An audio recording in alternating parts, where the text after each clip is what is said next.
se dijo que era una enfermedad laboral directa para las personas que trabajan en el sector de la salud y personal con nexos pues, a estas actividades, como lo es el personal administrativo, personal de aseo, de vigilancia y de apoyo que preste servicios diferentes de diferentes actividades de prevención, diagnóstico y atención de esta enfermedad. ¿Cuál es la diferencia en que sea una enfermedad directa o no? Para las personas que trabajan en el sector salud, será una enfermedad directa. ¿Qué quiere decir? Que no van a tener que pasar por un procedimiento de calificación ante ante la ARL o ante una junta de calificación para verificar si es o no una enfermedad laboral. Esa es, digamos que, una de las ventajas. ¿Qué quiere decir? Que todas estas personas que trabajan en este sector, y como lo dice el decreto, personal administrativo de este sector, aseo, vigilancia, de apoyo que presente servicios, que preste servicios en las diferentes actividades de prevención, diagnóstico y atención, pues será catalogado como enfermedad laboral. Y para las personas que no hacen parte de este gremio, por así decirlo, pues será una enfermedad, puede llegar a ser también una enfermedad laboral, pero sí tiene que pasar por una junta de calificación de invalidez. Ese es como, digamos, como el beneficio de pertenecer al sector salud en este caso, para que sea catalogada como enfermedad directa, ¿cierto? Esto pues nos trae este decreto 677 del Ministerio de Trabajo. Ahora pasamos a otro tema, que es el tema de las prohibiciones. Bueno, perdón, acá les traigo cómo quedó incluida dentro de la tabla de enfermedades directas, cómo quedó incluido el COVID-19 dentro de esta tabla de enfermedades. Prestaciones asistenciales y prestaciones económicas a las que tienen derecho las personas que contraen una enfermedad laboral. Entonces, asistenciales, pues es la asistencia médica, quirúrgica, terapéutica, farmacéutica, servicios de hospitalización, servicios odontológicos, suministro de medicamentos, servicios auxiliares de diagnóstico y tratamiento, prótesis, rehabilitación física, gastos de traslado en condiciones normales, pues cuando se requiera traslados necesarios. Tenemos también las prestaciones económicas, que son el subsidio por incapacidad, indemnizaciones, pensión de invalidez, pensión de sobrevivientes o auxilio funerario. Estas son como las prestaciones tanto asistenciales y económicas que tienen derecho las personas a quienes se les diagnostique esta enfermedad del COVID-19 como enfermedad laboral. Ahora sí, con el tema de las prohibiciones de los empleadores en los tiempos de contingencia. La primera de ellas es asignar cargas de trabajo diferentes a las que corresponden dentro de la jornada laboral. ¿Esto qué quiere decir? Que los empleadores no pueden asignar cargas fuera del ámbito laboral dentro de la jornada establecida, independientemente de que estemos haciendo home office o que estemos haciendo teletrabajo, pues debido a todo el tema de cuarentena en la que nos hemos visto obligados, ¿cierto? Otra de estas prohibiciones es asignar tareas en los días de descanso. Si bien estamos haciendo un trabajo en casa lo que evita pues ciertos desplazamientos, y como estamos en un aislamiento, en una cuarentena, pues de cierta forma estamos pasando 24/7 en nuestras casas o en donde estemos pasando la cuarentena. ¿Esto qué quiere decir? Que no por el hecho de que sepamos que los trabajadores están en casa 24/7, no quiere decir que podamos asignarle tareas a los trabajadores fuera de su horario laboral o en sus días de descanso, ¿cierto? Coaccionar a los trabajadores a tomar licencias no remuneradas. Aquí es muy importante, el tema de las licencias es un tema muy recurrente, es un tema muy recurrente en consultas, en pronunciamientos del ministerio y demás, porque muchas empresas se vieron en la obligación de tomar licencias no remuneradas frente a sus trabajadores. ¿Cuál es la diferencia en este caso? Y es la coacción. Nosotros como empleadores no podemos entrar a coaccionar a los trabajadores a que tomen estas licencias no remuneradas. Una cosa diferente es la sensibilización frente a la situación que pueda estar pasando en nuestra empresa con nuestros trabajadores y entrar a un diálogo con ellos, pero no coaccionarlo. Coaccionar nos vemos como en amenazas o repercusiones negativas hacia el trabajador por no querer acceder a una licencia no remunerada. En esto nos referimos a coaccionar. Como lo dije, es muy diferente la sensibilización que yo puedo tener con el trabajador para que tome o no una licencia no remunerada. Terminación del contrato por COVID-19. En estos momentos de contingencia, sí se pueden dar por terminados los contratos de trabajo por justa causa. La justa causa no puede ser por el COVID-19. Recordemos que para que el COVID-19 sea una terminación, se dé lugar a una terminación del contrato por caso fortuito o por imposibilidad de desarrollar la labor, pues debe ser un juez quien nos determine que por esta razón sí se pueden dar por terminados sí se pueden dar por terminados los contratos de trabajo. Nosotros, a discreción de la empresa, no podemos dar por terminado el contrato de trabajo justificando la contingencia o el COVID-19, que pues todo lo que nos ha traído esta enfermedad, esta pandemia. No se puede dar por terminado el contrato de trabajo, pues dando esta justa causa. Sí podemos dar por terminado los contratos de trabajo por otras justas causas. Como lo es, para esto pues tenemos que hacer todos los procesos disciplinarios, memorandos y demás que estén pues establecidos en nuestro reglamento interno de trabajo. Y por último, mejorar las condiciones laborales. ¿A qué hacemos referencia con esto? Y es en temas salariales. Digamos que no podemos entrar a podemos hacer una reducción de salario, sí, todo tiene que ser por mutuo acuerdo, pero tiene que tener una justificación. No, al trabajador no se le pueden desmejorar sus condiciones, ejemplo, no se le puede desmejorar su salario cuando tiene las mismas responsabilidades, está cumpliendo en el mismo horario, la única diferencia es que no está asistiendo a la oficina, pero sus responsabilidades siguen siendo la misma. En este contexto, yo no puedo tener una desmejora en su salario simplemente por el hecho de que no está asistiendo a la oficina. ¿Listo? En este contexto, pues vienen como las prohibiciones. Este tema de prohibiciones se ha hablado bastante y es un tema muy, muy recurrente.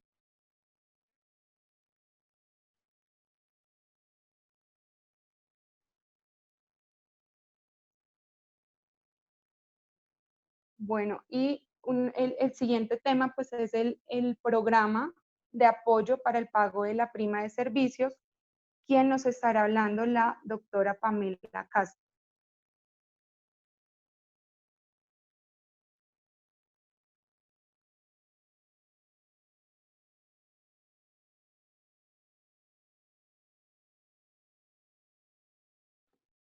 Ya estamos conectándonos, ya la doctora Pamela se está conectando. Ok, Y nos dice, perfecto. por favor. Bueno, listo. Digamos que mientras tanto, este programa de apoyo para el pago de la prima de servicios salió con el decreto 770 del 2020. Entonces ya la doctora Pamela nos va a hablar más acerca de este programa.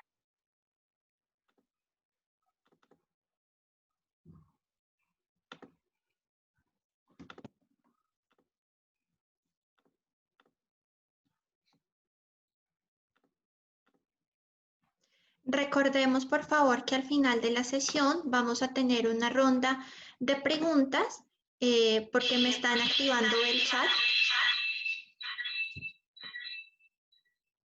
Entonces, digamos que finalizando la sesión vamos a poder tener la oportunidad de resolver todas sus inquietudes.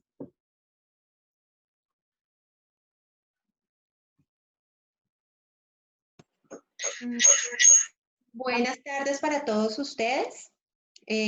Nos excusan un poquito, la conectividad nos ha estado fallando, me ha fallado un poco en mi residencia, pero bueno, ya me estoy conectando con ustedes. Tuve que hacerlo desde otro dispositivo, entonces mil excusas, por favor. Vamos a hablar acerca de el programa de apoyo para el pago de las primas de servicios. Creo que este es uno de los grandes beneficios que nos están otorgando, nos está otorgando el gobierno nacional para las empresas que tenemos empleados a cargo. Entonces, ya vimos cómo fue el ejercicio del PAEF. Muchos de los que se postularon, afortunadamente, se vieron beneficiados con este aporte y pues bueno, estaba también la expectativa y estaba sobre el radar lo que pudiera pasar con las primas de mitad de año. Algo importante, un poco paralelo a lo que tiene que ver con el programa de apoyo para el pago de la prima de servicios, es lo concerniente a también la posibilidad que tienen las compañías de consensuar con sus colaboradores la forma de pago de la prima. ¿Ok? Recuerden que existe la posibilidad de, como un acuerdo con los colaboradores, establecer el método en que se va a pagar y hacerlo, digamos que de una manera paulatina durante 3 cuotas de aquí hasta el mes de diciembre a más tardar. ¿Bien? Ya para entrar en materia, vamos a conversar acerca del programa de apoyo para el pago de la prima de servicios PAP. Está regulado en el decreto 770 del 2020. Digamos que este decreto, adicional a traer varios asuntos en materia laboral, pues crea este programa. Este programa no es otra cosa que un programa que busca apoyar el pago, por supuesto, de lo que son las primas de servicios de esta primera prima de servicios del mes de junio.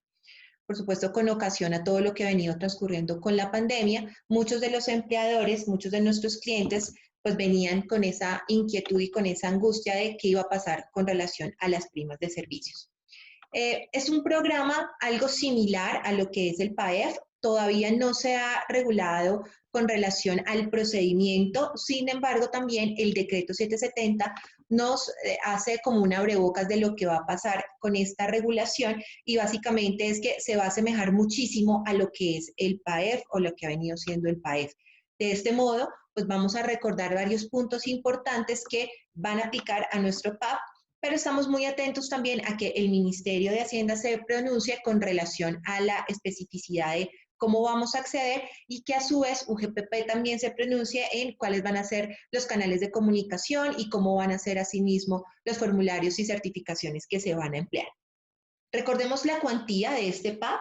Este PAP es una cuantía correspondiente a 220,000 pesos por el número de colaboradores. Esto quiere decir que por cada colaborador, en ciertas condiciones que vamos a ver más adelante, el Estado me va a reconocer 220,000 pesos para apoyo al pago de la prima de ese colaborador. En la temporalidad estamos hablando de una única vez, no se ha hablado acerca de prima de servicios con ocasión al mes de diciembre, solamente estamos hablando con la prima que debemos pagar en el mes de junio. ¿Bien?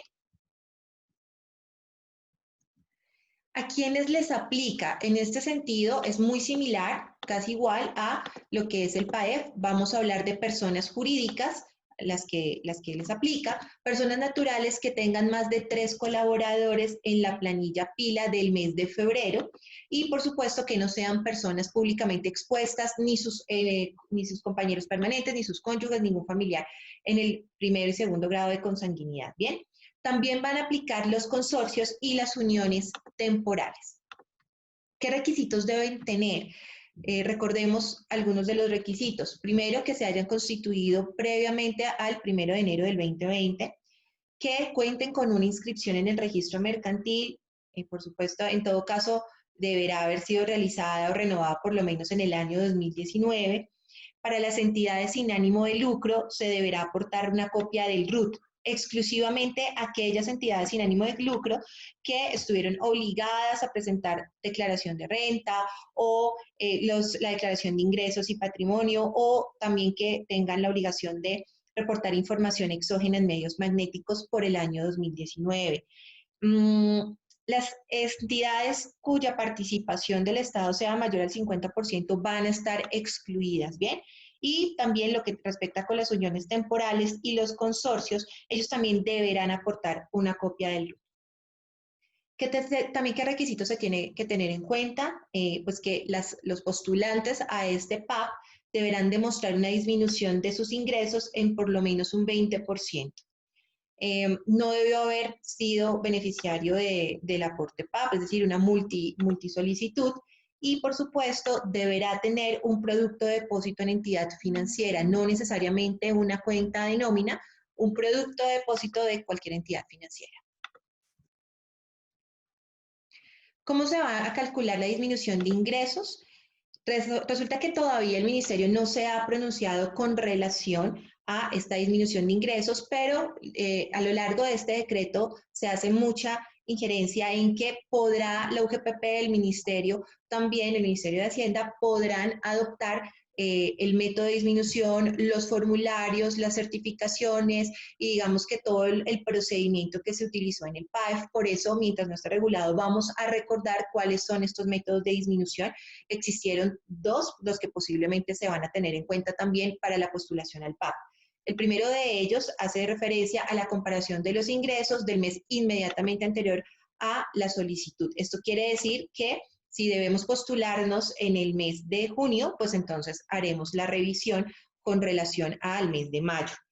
Y existe un segundo método que es con relación al promedio que hay entre los primeros meses del año. Para el PAF nos hablaron de enero y febrero, y los mismos meses y el mes inmediatamente anterior a la postulación, y ahí se hacía la revisión. Es decir, que tenemos el método respecto al mismo mes de postulación con relación al año anterior, y tenemos el método con relación al promedio de los 2 primeros meses del año. Tenemos que esperar, como lo mencioné anteriormente, que esto se regule, que sea regulado por el Ministerio de Hacienda para determinar si será este mismo método el que se va a emplear. Sin embargo, a lo largo del decreto se estableció que posiblemente tendrán la libertad de, la UGPP y el Ministerio tendrán la libertad de acudir a los mismos procedimientos, métodos, certificaciones, formularios, etcétera, que se utilizaron en el PAEF.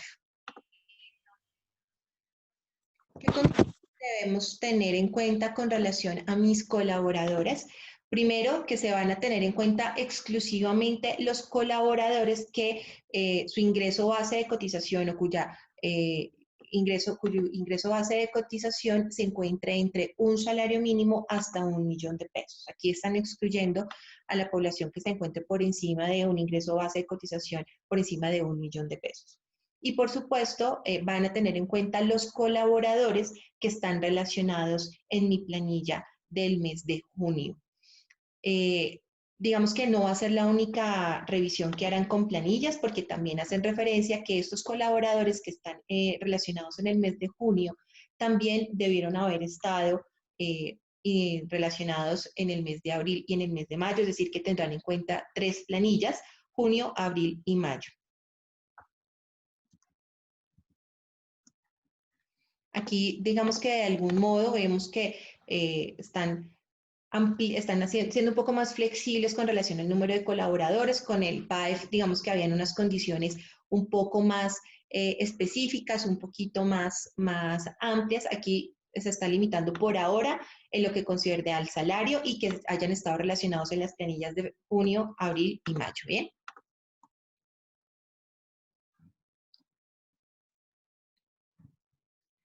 ¿Cómo me puedo postular? Vamos a tener que postularnos a través de una solicitud y una certificación. La solicitud deberá ir firmada por el representante legal o, en el caso de las personas naturales, quienes empleen a sus colaboradores. Deberemos indicar en esta solicitud la intención de ser beneficiarios del PAP. Bien, y también deberemos adjuntar una certificación que también irá firmada, en este caso por representante legal y adicionalmente revisor fiscal o contador, según sea el caso que se tenga cualquiera de esas dos figuras dentro de la organización, en donde vamos a certificar la disminución de los ingresos y vamos a certificar también el número de primas de servicios que se subsidiarán a través del aporte estatal objeto del programa. Estamos hablando de las personas que vamos a relacionar en las planillas que vamos a juntar. Aún no se han emitido o no se han pronunciado por parte de la UGPP y por parte del Ministerio qué formatos vamos a emplear, pero puede y es muy probable que se empleen los formatos muy similares a los que se emplearon en el PAEF. Recordemos que fue un formulario muy sencillo donde diligenciábamos información general de la compañía, relacionábamos los números de planilla, indicábamos también la destinación de estos recursos y una certificación donde básicamente se certificaba la disminución de los ingresos. En este caso, estamos muy expectantes a que esto sea regulado, así que inmediatamente tengamos los formularios y las certificaciones modelo que se van a emplear, se los haremos saber a todos ustedes a través de nuestros distintos canales de comunicación. Es muy importante también recordar que estos formularios, estos formatos de solicitud de certificación serán suministrados directamente por la entidad financiera. De este modo que debemos estar muy expectantes también a que se comuniquen con nosotros las entidades financieras. ¿Bien? ¿Cuál es el papel de la UGPP en todo este proceso, de este programa PAP? Pues es un papel protagónico. La UGPP, al igual que con el PAEF, se encargará de realizar el control previo, es decir, la verificación de todos los requisitos de las personas o de las empresas, consorcios y demás que deseen aplicar al programa. Ella se va a encargar de verificar esta información previo filtro de las entidades financieras. UGPP también tiene una facultad de control posterior, esto quiere decir que ella puede fiscalizar dentro de los siguientes 3 años a la finalización del programa, pues por supuesto todo lo que tiene que ver con el cumplimiento de los requisitos, la destinación, que no haya existido falsedad y que en efecto no haya ninguna anomalía con ocasión a el programa. Tiene una facultad de cobro coactiva en caso de determinar y encontrar que hubo alguna falencia o alguna causal para la restitución de aporte, podrá iniciar un cobro coactivo, como ustedes saben, sin que medie orden judicial, podrá iniciar la acción directamente.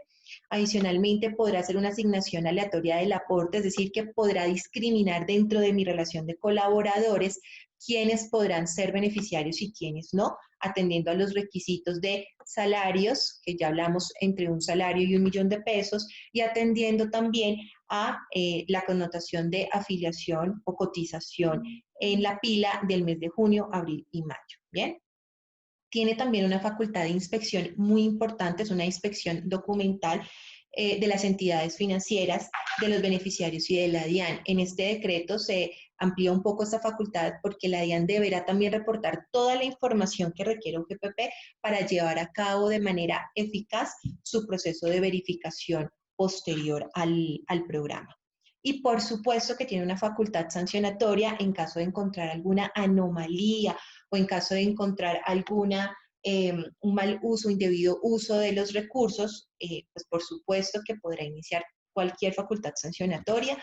Esto nos lleva al estatuto tributario y tiene regulado ahí un procedimiento sancionatorio para este caso en el que no ahondaremos en este momento. Recordemos que estos recursos son de carácter público de tal manera que debemos dar un uso muy adecuado de ellos y por supuesto que implicaría en caso de no hacerlo, pues una responsabilidad no solo fiscal, sino también penal. ¿Bien?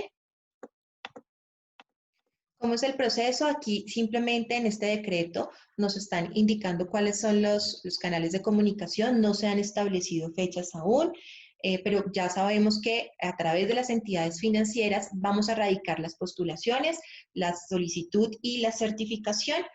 Adicional a ello, pues las entidades financieras realizarán ese primer filtro y nos suministrarán los formatos a emplear. Las entidades financieras, una vez realizado el filtro, van a entregar esta información o radicarán esta información a la UGPP y la UGPP, en el momento en que realice su verificación y decida finalmente cuál será el resultado de la postulación, lo comunicará a través de las entidades financieras, quienes a su vez realizarán las respectivas cuentas de cobro del Ministerio de Hacienda para finalmente realizar las transferencias a terceros. Vimos en el primer ejercicio PAEF que el tema se extendió un poco más de lo que se estableció en fechas inicialmente, pero ya por conocimiento de varios de nuestros clientes que nos han hecho saber, la mayoría que estuvieron postulados hoy ya tienen en sus cuentas el dinero del programa. Esperamos que con la primera experiencia de PAEF este proceso sea un poco más ágil. ¿Bien?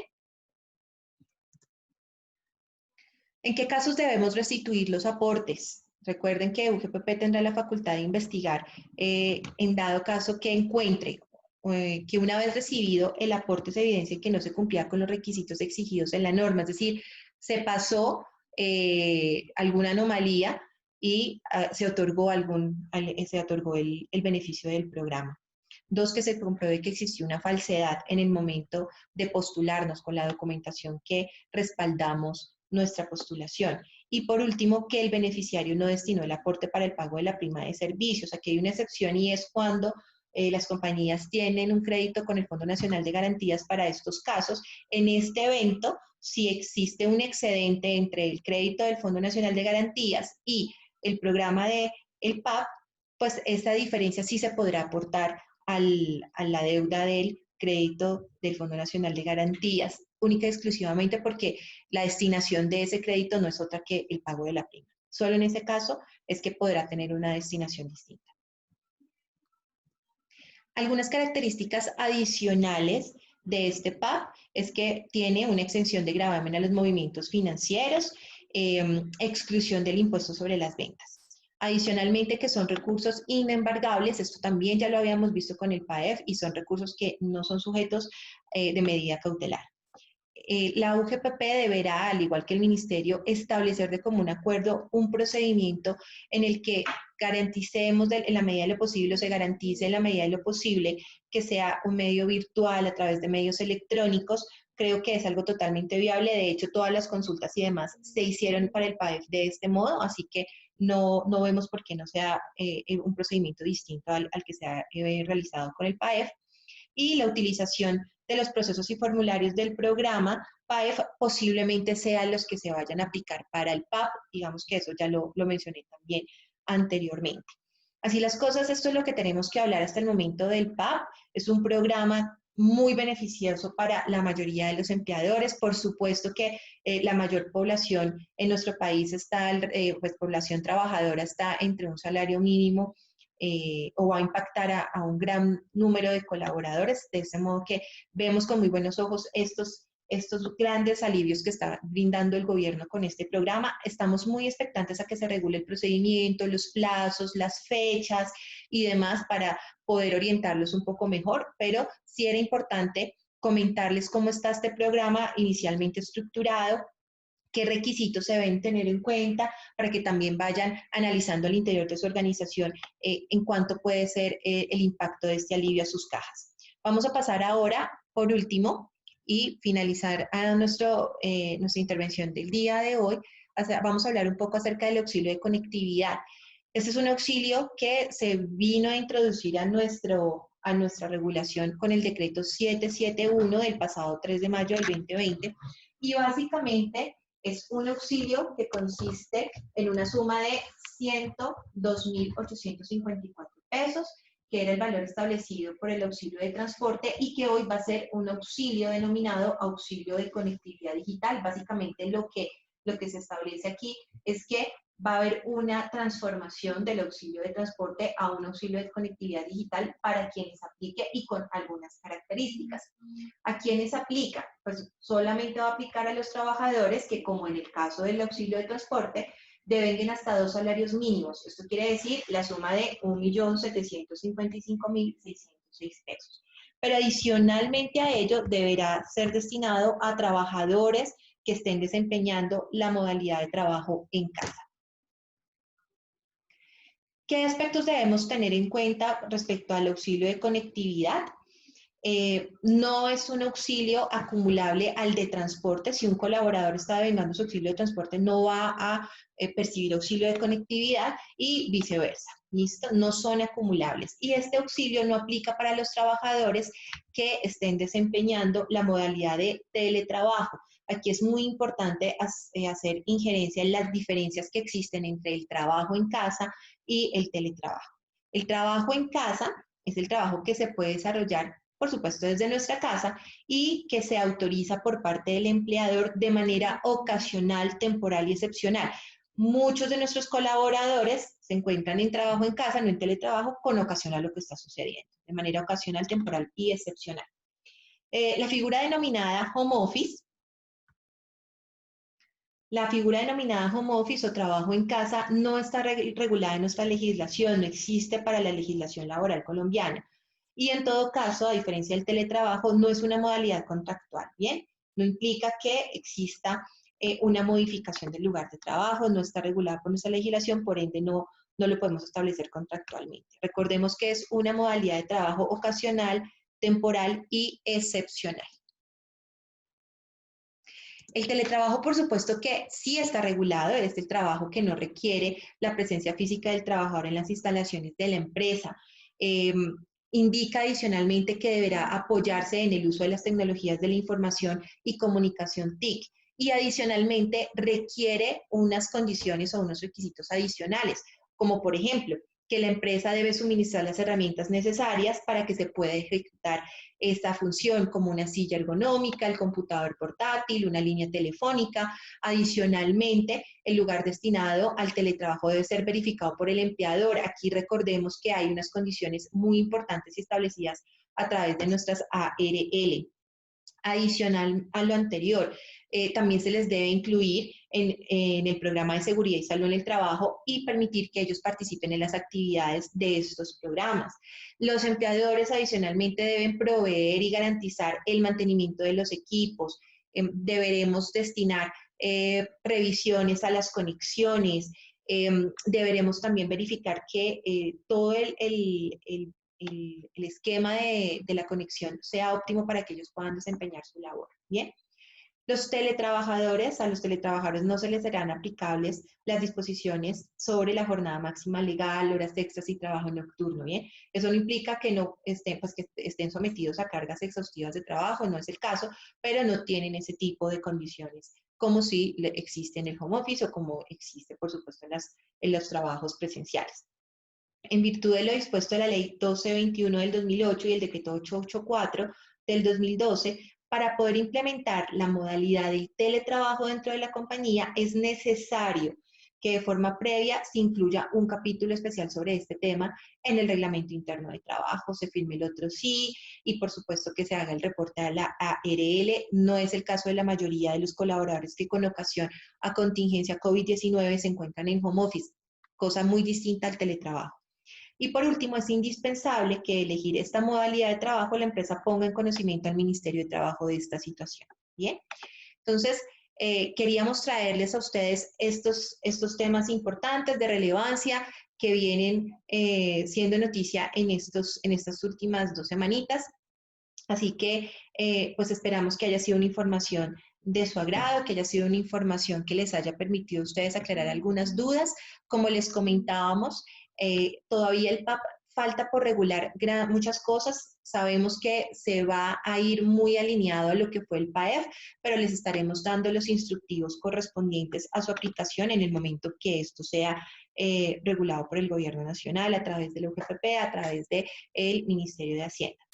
Con relación a el COVID como enfermedad laboral, también van a tener ustedes estas memorias para que puedan consultar o puedan resolver cualquier inquietud que tengan adicional que se haya pasado.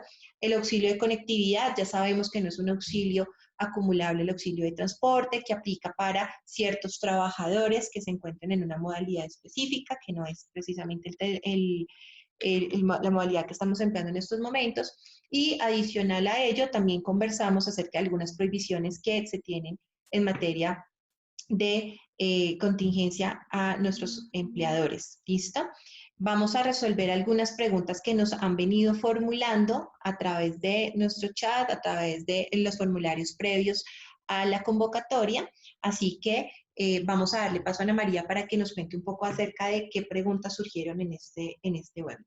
Sí, lo vamos a hacer en orden. Vamos a iniciar con las consultas que han realizado acerca del COVID como enfermedad y de algunas prohibiciones.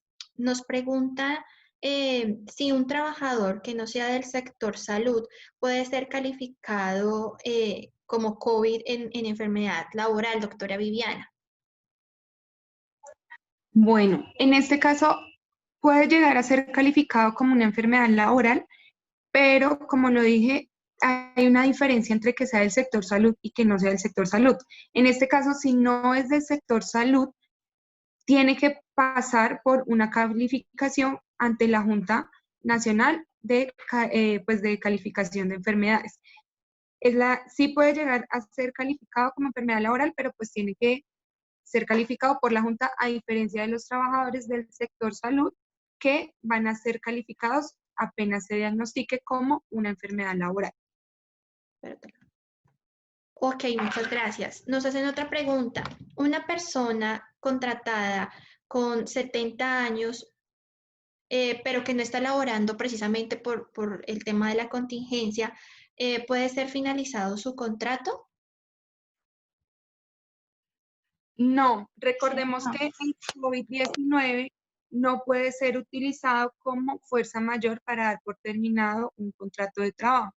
En este caso, frente a este trabajador, hay que ver si adicional a la edad tiene un fuero de prepensionado y pues digamos, como lo dije, no puede ser utilizado el COVID como fuerza mayor para dar por terminado el contrato de trabajo. Entonces, hay que también analizar muy bien el caso de esta persona, porque como lo dije, puede ser un prepensionado que en este caso tampoco podríamos darle por terminado el contrato de trabajo. De acuerdo, nos preguntan si es posible reducir el salario por reducción de ventas, así las personas sigan realizando la misma labor. Estamos hablando, bueno, aquí hay que analizar varias cosas. Primero, si estamos hablando de un comercial y tenía a cargo unas comisiones comerciales, por ejemplo. Evidentemente, al haber una disminución de ventas, pues va a haber una disminución de su salario. Sin embargo, si es con relación a cualquier otro cargo, pues lo que tendrá que hacer el empleador será, por supuesto, que consensuar con su colaborador una reducción de jornada o de qué forma podrán llegar a una disminución salarial. Recordemos que siempre lo que nos ha establecido el ministerio a través de esta contingencia es que será de manera consensuada con mi colaborador. ¿Bien?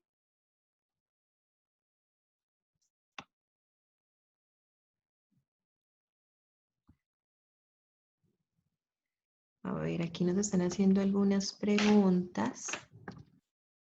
Nos preguntan si el auxilio de conectividad tendrá que tenerse en cuenta para el cálculo del 40% y la ley 1393 en su artículo 30.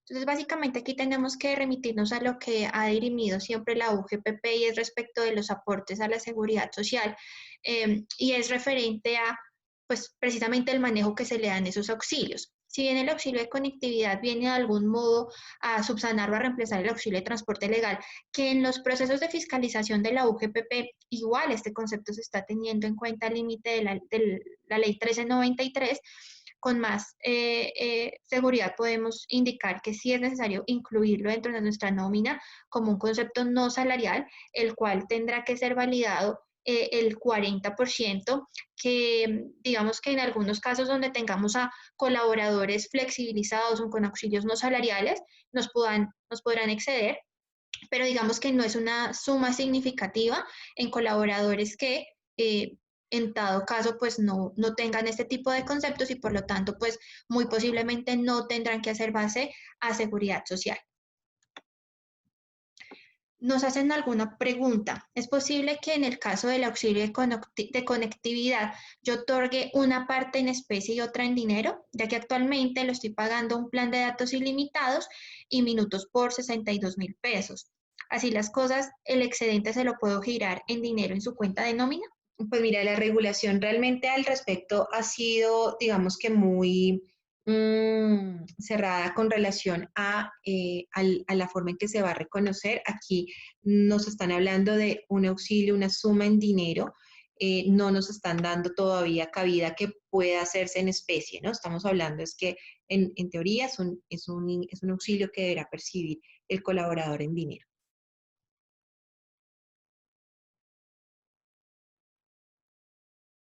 Tenemos otras preguntas que lo que pasa es que nos preguntan como lo mismo del auxilio de conectividad. Bueno, nos preguntan si sabemos desde qué momento se podrá aplicar el PAP.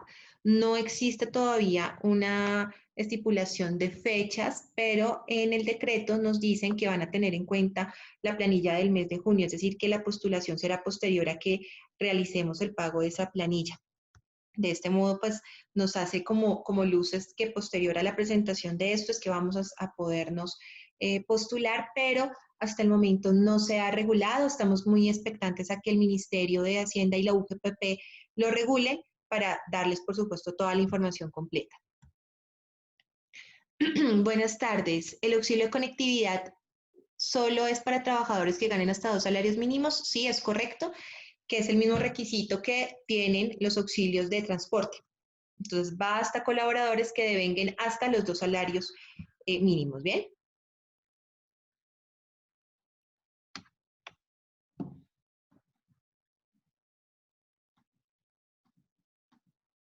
Estamos revisando las últimas preguntas.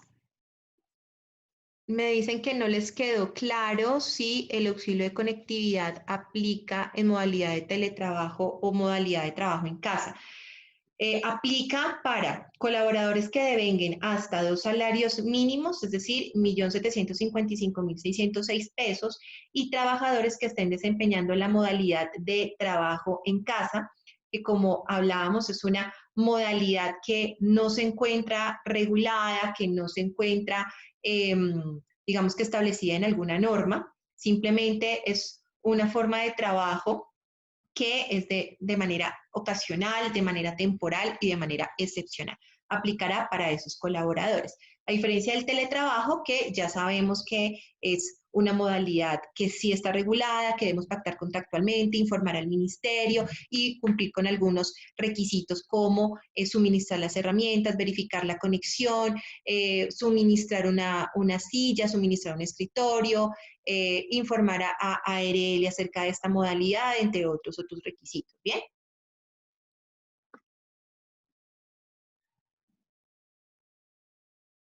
Del pago del auxilio de conectividad y auxilio de transporte se podría definir uno solo. Sí, de hecho se define uno solo porque no son acumulables. Solamente o pagamos auxilio de conectividad o pagamos auxilio de transporte. A quienes aplique.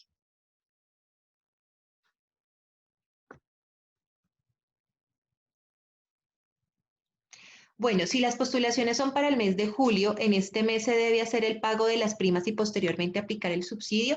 Recordemos que este decreto también nos da la posibilidad de consensuar con nuestro colaborador la forma de pago de la prima. Es decir, que el gobierno da cabida a que podamos diferir el pago de la prima hasta en 3 cuotas de aquí a el mes de diciembre de este año. No puede acumularse alguna cuota de esta prima con la prima del mes de diciembre.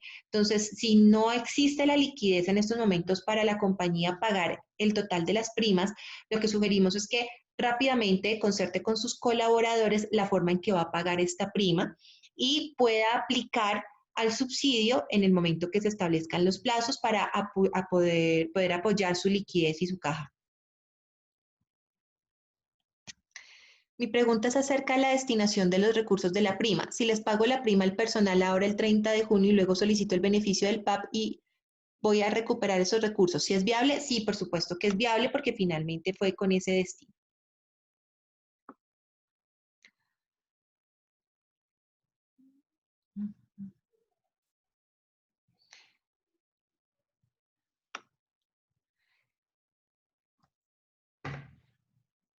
Bueno, vemos que hay varias preguntas que son muy similares.